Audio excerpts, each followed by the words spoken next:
Hello, and thank you for joining me here at the Bipolar Guy podcast. We're going to dive right in. Let me talk a little bit again about, since this is new, this is our first podcast other than the introduction. This is going to be about, we're going to dive right into bipolar disorder. I want to explain a little bit why I'm called the Bipolar Guy. I'm the Bipolar Guy because we have Center for Integrated Therapies in Sarasota and Florida, where we do a lot of work with bipolar. Probably 50% of our population is, not our Sarasota population, but our clientele is bipolar 1, 2, or even cyclothymic or unipolar, and also over in the Palm Beach Gardens office. Bipolar Guy fits because I do so much work with bipolar individuals, and we have great success, which is why I'm doing this podcast here, and we're going to talk about that. So let's talk about bipolar. There are a couple breakdowns of bipolar. There's bipolar 1, there's bipolar 2, there's unipolar mania, unipolar depression, and there is, of course, cyclothymia. There is estimated to be about 8 million people in the country, United States, with diagnosed bipolar. I think the number's higher because I find a lot of people aren't sure what their diagnosis is when they come in, or they're misdiagnosed with something else, and it turns out that they are bipolar. There are even some that we're not sure what they are, what they actually have, what's going on. They don't have a severe depression, or they don't have even mania or a severe mania, but when we work on bipolar specifically to rule it out, about half the time they are at proving to be bipolar, and then we eradicate most of their symptomology. Somewhere around 8 million, probably to 10, 12 million people actually have bipolar. A lot of people deny that they have it. I'm not bipolar. Of course, there's a lot of stigma with it. A lot of people just haven't been diagnosed, or a number of people haven't been diagnosed. And the parents or loved ones usually don't know the diagnosis either. The word gets thrown around quite a bit. They're also, with bipolar, especially bipolar 1, but bipolar 1 and 2, the suicide rate is as high as 35%, and that's probably an accurate number, which is really high compared to the population, and that's due to the severe depression. Let's talk about bipolar 1 and bipolar 2 and unipolar and cyclothymia. So bipolar 1 is the most severe, and its severity is because of the swings. The swings are pretty consistent. You're generally in some level of depression, and I'm going to use a scale of 0 to 10, 0 being no depression, no mania, 10 being so severe that you're curled up in a dark room, not wanting to get out of bed, can't really do anything, don't have any motivation, severely depressed, and probably have some suicidal ideation. So that'll be a 10. Bipolar 1 is going to generally be a 5 to a 9, 5 to a 10 for the depression period, and it'll be a certain amount of time. It could be 3 days, it could be 3 weeks, it could be 3 months. Then they'll swing randomly for no reason. It's not an environmental issue that causes it, and that swing goes into the opposite, where they go into a mania. And that mania is difficult for most people to describe. Mania is over the top, is the best way to describe it. And the range, again, 0 to 10, 10 being the most manic, hypermanic, 1, 2, 3 being hypomanic, and then everything in between. The worst or the most I've seen with mania, and in my practice, is an 8 or 9. I had a gentleman that came in. He would, when he got manic, would be in the snow, naked, making snow angels and talking to God. And when his wife came out saying, "What are you doing? Don't interrupt me, I'm talking to God." And he actually believed it. So there's some psychosis in there too, which is not unusual in the higher manias, especially depending upon medications.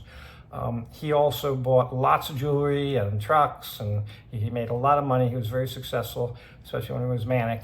He was able to create a great business. I think he only graduated from high school. But then when he swung to depression, it was a severe depression, but he was probably half and half, manic and depressed. So that's pretty normal on high ranges. I would say the average I see is somebody comes in with a depression 7, 8, 9, and when they're not depressed, their mania is somewhere in the 5, 6 range, 4, 5, 6.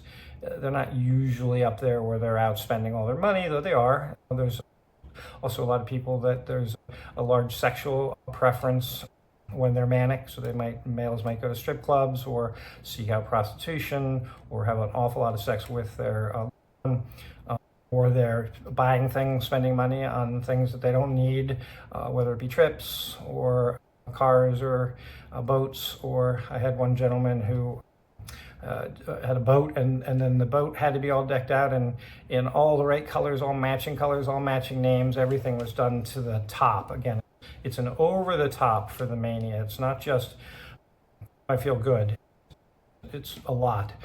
Most people, when they're manic, don't sleep. So if you see somebody that's not sleeping for a day, 2 days, 3 days, and then they go into a depression or do some of those things that we talked about earlier, that's usually mania. If you're not sleeping and there's no reason to not be sleeping, it's generally a good sign of mania of some level. And we'll talk about some of those, what that looks like as well. And when we don't sleep, we really are not healing at all. We're not healthy physically, and it really starts to exhaust that person. When that depression comes, it's really bad. Oftentimes they'll go in with no sleep. The psychosis can come in as well, and often does, because when we don't sleep more than 24 hours, we can go that direction. I one time was, and I'm not bipolar and don't have mania, but I was taking a boat down from Miami to Summerlin Key, and I lost an engine. I had twin engines, and I lost one of them, so I had one engine. I could go about 8-10 miles an hour, and so the trip was going to take me a lot longer. So it took about 15-18 hours. I don't remember exactly what, but I got to the point where I saw cars coming off US 1. I'm 2 miles offshore, and cars were coming directly at me. I was standing on the side of the boat holding the wheel so I could get wind in my face to not fall asleep. If I'd fallen over, you would never be seeing me. So it was almost psychosis from not sleeping for probably 18 to 20 hours. So it's very easy to go into, slip into that, especially if you have mania already. And that can be dangerous with substance abuse, drug use, sexual proclivities, or shopping, and of course other things as well. So that's bipolar 1, and it's pretty patterned, but it's not an exact pattern. There are people coming on bipolar 1 and they're a 3 depression and a 5 or 6 mania. It ranges, but there's pretty good consistency. I see bipolar as young as, the youngest I've seen is 8 years old. I had an 8-year-old boy that I had worked with that was clearly bipolar, and I'll talk about him at the end of the podcast just a little bit to tell you how we're starting to see it. It is genetic, so we need to see it in the family line, mother, father, or grandparents, or even great-grandparents. Somebody's got it. It's along the lines of autism as well. Somebody upline has autism, whether it's level 1, 2, or 3. Level 1 being what used to be called Asperger's, and we see a lot of that in our practice as well. But anyway, back to bipolar 1. There's more to it, but that's pretty much what 1 is. 2 is a lesser mania. You might have one manic episode in your whole life. You might have one a year. It's not a hypermania like the gentleman in the snow. It might be a 1, 2, 3, but it's mostly depression. And that depression can be severe. It can be an 8 or 9. It can be a 5 or 6. Everybody's a little bit different. But there was a manic episode sometime in the past, and maybe once in a while, once a year, like I said, or if it's once every 6 months, we're starting to look at 1, 2. It doesn't really matter. You're going to treat it the same way. That's what they call bipolar 2. Cyclothymia is bipolar, but very low. But depression is going to be 1, 2, 3 consistently, and the mania is going to be a hypomania, 1, 2. They don't even know it's mania. No, I'm not manic, but they're over the top. When they get into that hypomania, they can clean for 24 hours. They're out there organizing the garage. They're cleaning. They're not sleeping for maybe a night or 2. But it doesn't take them out of their game, and it's not so far over the top that you think, wow, that person's manic. You just think, wow, they're being very productive. They can write more, they can do things like that. So cyclothymia is really a low-grade bipolar 1. We also have unipolar, which isn't talked about very much, but unipolar is one or the other. There's some question about unipolar depression being major depressive disorder or bipolar. I don't really consider it bipolar because it's not bi being either this or that. There's a swing. There's 2 things. It goes from depression to anxiety. If you're unipolar, you are only depressed or only manic. Mania is pretty clearly not a bipolar, it's a unipolar mania, because if it's not psychosis, if you can rule out psychosis which is usually substance abuse, no sleep for a while, or substances that aren't working for you. If you take some medications, your prescribed medications, and they could send you into a psychosis of some level, or you take too much, or you take a wrong combination or something. If you go into psychosis, that can be considered mania, depending upon how your brain handles the psychosis, but that's different. It's a genetic mania. It just comes on and you don't know why you're hypo to hypermanic, but you don't sleep for a couple of days, you can get a lot of things done, and then it goes away. I think mostly we're not sure that the unipolar depression isn't major depressive disorder. So the way I root that out is it genetic or is it environmental?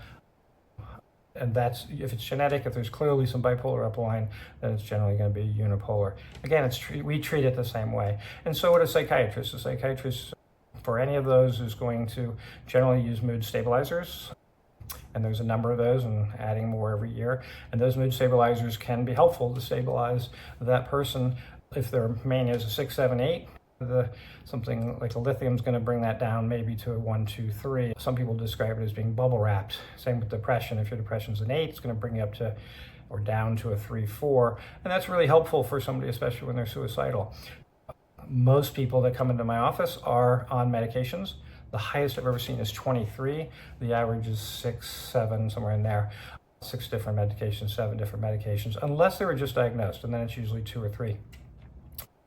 The medications are, again, helpful to some degree, stabilizing that individual so that they're not suicidal, maybe so that they can be more productive and work, or do the things be productive, be that they raise their children, or whatever the things are that that person is doing. Unless they have a really sensitive brain that they can't take any medications, it makes them worse.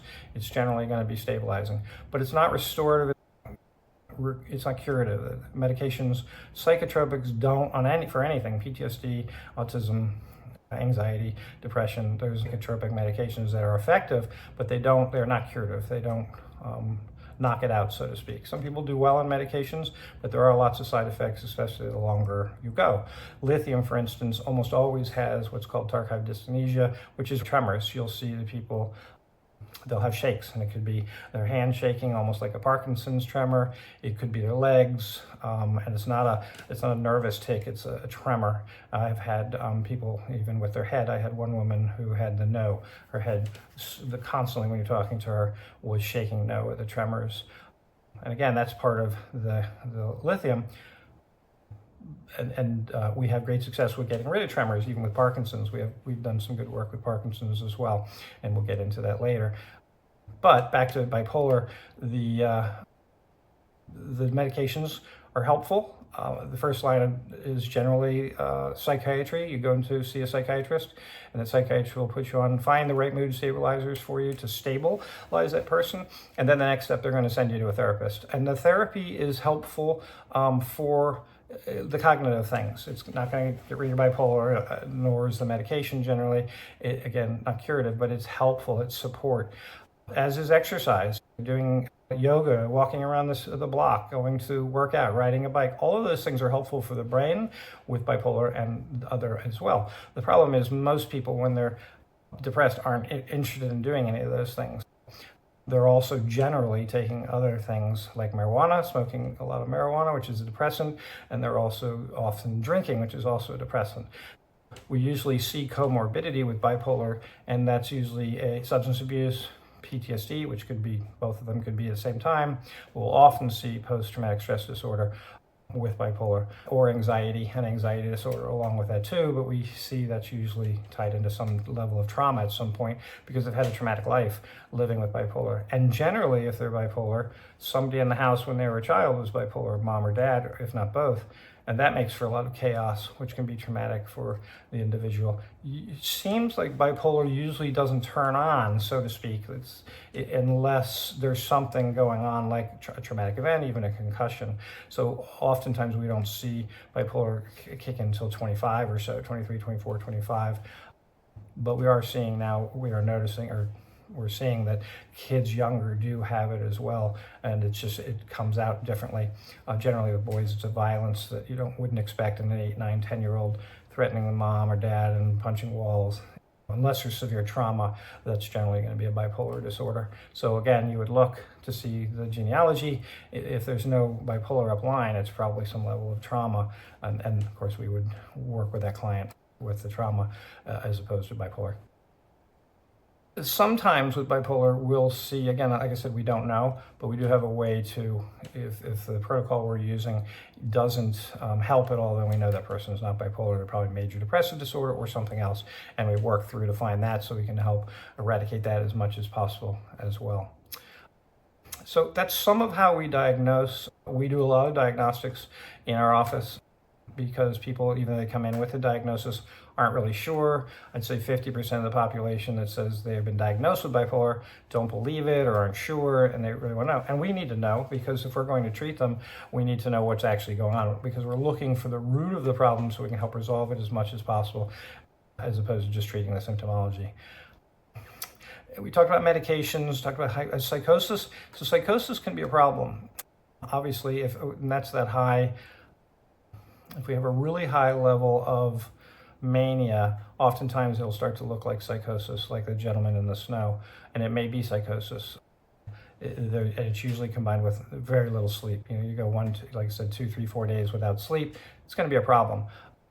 And that's often what happens is a lot of people with bipolar don't sleep for 2 or 3 days or more, and that's when we go into those if we have a psychotic break, then that's generally where they'll end up in the hospital, because now they're not cogent at all, and they went too far, and generally the hospital will get them stabilized, get them on the right meds, and generally they'll come out of that psychosis at some point and go back into a depression. But you got to watch to make sure it doesn't happen again. So options for care, we went through. You start off with a psychiatrist, and a psychiatrist is an MD, a medical doctor. A lot of people are confused with this, and we're going to have a whole session on this, a whole podcast on this, but we'll go through it quickly here. You start at psychiatry if you want medications. If you're doing nothing and you're bipolar, if you can function, great. If not, marijuana and alcohol aren't going to be the answer, or Adderall or any of those stimulants. So the psychiatrist is who you go to for prescription medications, and that's a good place to start if your loved one or you are really severe, because you do want to stabilize. Then, like I said, they're going to send you to a therapist, which you could start with therapy. It's going to be helpful to some degree. It's not going to be as helpful as what we do in our office. And we have our offices Center for Integrated Therapies in Sarasota and Palm Beach Gardens. We also have the Bipolar Center in both offices. And we are also working on hopefully getting the International Bipolar Center, which will be an inpatient center, non-substance abuse, just bipolar and PTSD, in St. Croix, Virgin Islands, which we do not have open yet, but we're hoping to get to that point. So those are the options. We find that most people have done those things. Then therapy, I've had people come in, I've been doing therapy for 40 years, they'll say, or 20 years, or I've done every medication. That's our normal client, and they've reached the end of the line. We're different. What we're working with bipolar is we're using neurofeedback, which is EEG biofeedback, been around since the late 50s. We'll do a whole podcast on that. We just happen to have a protocol that's extremely helpful for anybody with bipolar, where we see significant change 9.5 out of 10 times. Again, this is why we're doing the podcast, because I want people to know that there is help for bipolar and the other disorders from PTSD on down, but there is help much more significant than just medication or just therapy, or those two in combination, and it can be done anywhere in the country and even in the world. It's just knowing that's there, where it is, and who can actually help you. There is help. We see it day in, day out, where people that have severe issues with suicidality have tried to commit suicide several times, trying to commit suicide. We get them after hospitalization. Generally, we'll get significant change for those people to get their lives back, and it's really fun to do because we get to see them get their lives back and their family, etc. And we'll do a whole podcast on that as well. Relationships, living with bipolar and just medication or no medications, or medication and therapy, you're living with this disorder. You know that there's going to be depression, and you know if it's bipolar 1, you know there's going to be mania. Sometimes you know when it's happening. I know in 4 days, for instance, the person might say in 4 days I'll be manic.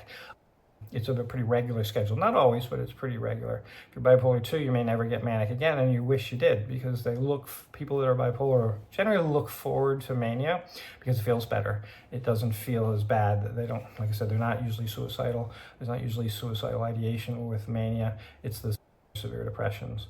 And then people around them, when you say how to live with you have to do something. You need to, the minimum, you need to not be taking those depressants, the marijuana, the alcohol, and other street drugs.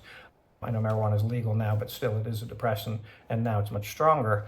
So somebody with depression taking a depressant is not going to be that helpful, even though it may numb them. And that's generally what they're looking for, is numbing. And you'll see people with bipolar doing heroin, doing a lot of opioids, things like that. There's often a substance abuse issue. And I think that most of the people that are homeless have PTSD or bipolar, if not both. And we could help them, but it's difficult to organize that at the street level. But I would love to do a nonprofit for that. And we do a nonprofit right now, have one for veterans. We do Project 23 to 0, and that's for suicidal veterans for PTSD, and the services are free. And we do that in both those offices. We will have, again, a podcast for that as well. Living with bipolar, it seems like most people just are hopeless and they just give up and they just live the day to day. They have family, they have people that love them, and or they have kids, and so they can't, or they're religious, or whatever their reasons is. They feel like that's not a possibility for them. But then again, 35% plus will at some point get so hopeless that it's just not worth it, and they will take their life, which of course is extremely tragic. When there is help, if they knew that there was help, and again, that's the goal of me starting this podcast, The Bipolar Guy, to tell you that there is help. And if they knew there was help, they knew that somewhere they could go and not feel this way anymore, not feel so depressed, not feel manic, be in control of their lives and be productive, go to school and finish college, or go get their job back, or work, and it would be awesome. That's out there. We can tell you, and we'll get into that as we get deeper and deeper in these podcasts, how and what and how successful these things are, especially for bipolar and PTSD. But having relationships are extremely difficult, and living with the bipolar is very difficult. The relationships are difficult because the other person, if they're not bipolar, is constantly swinging with you. It may be fun when that person's in a manic state, but it's not fun when anybody's depressed. It's sad. It's sad for everyone around. And then when they have kids, it affects the children as well. It affects your cat. So you need to be able to get out of that mood swing. And again, there is significant help for that at this point. If both people are bipolar, the husband and the wife, or the couple, or the significant others, then sometimes that can be fun, but if it depends on what they're on. You look at people like, well, I don't want to say names, but you can see people clearly, they're bipolar and manic out there and doing great successful things, but when they go into the depression, they disappear and hopefully come back. So relationships are very difficult. Familial relationships, mother, father, brother, sister, children, and then of course significant others are extremely difficult, especially in those deep depressions, because the person is not able to function very well. So we talked a little bit about comorbidity. Comorbidity is meaning that you don't just have one disorder. So bipolar disorder, whichever type it is, generally is tied in with another disorder. And probably 8 out of 10 times it's PTSD, which is post-traumatic stress disorder, which is caused from trauma. And it can be any type of trauma. It doesn't really matter what the trauma is. It doesn't have to be that they went to war. It doesn't have to be a rape. It doesn't have to be that they saw somebody murdered. It doesn't really matter. It's how resilient that brain is when they're traumatized. And once they're traumatized, things change in the brain structure. The amygdala locks down, the hippocampus actually shrinks or doesn't continue to grow if they're young. And that person physiologically becomes more like a squirrel. That squirrel brain is where they're not functioning, the executive functioning is not working as it should, so they're hyperreactive, hyper vigilant of everything going on around them, which of course in the hyperreactivity, and they generally have nightmares, they can't sleep. We're going to do a whole podcast on PTSD, but oftentimes we'll see bipolar and PTSD. And sometimes, which is worse for you, because if you're having flashbacks, if you're having panic attacks, if you're not sleeping because you're having nightmares, versus the symptomology of bipolar, which is the depression and the mania, which is worse? So what do you want us to treat first?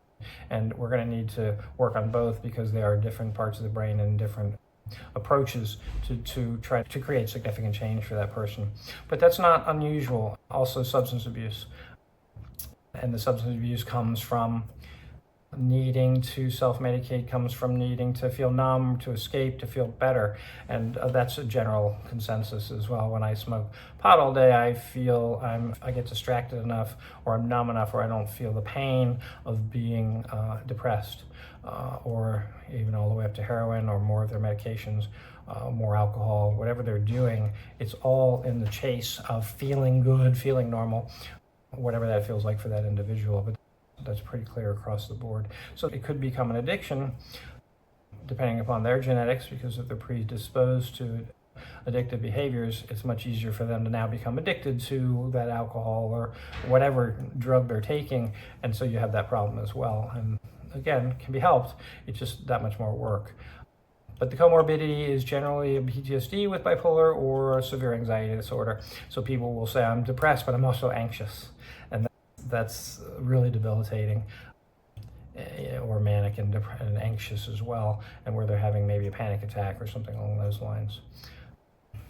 And then, of course, both those things need to be addressed.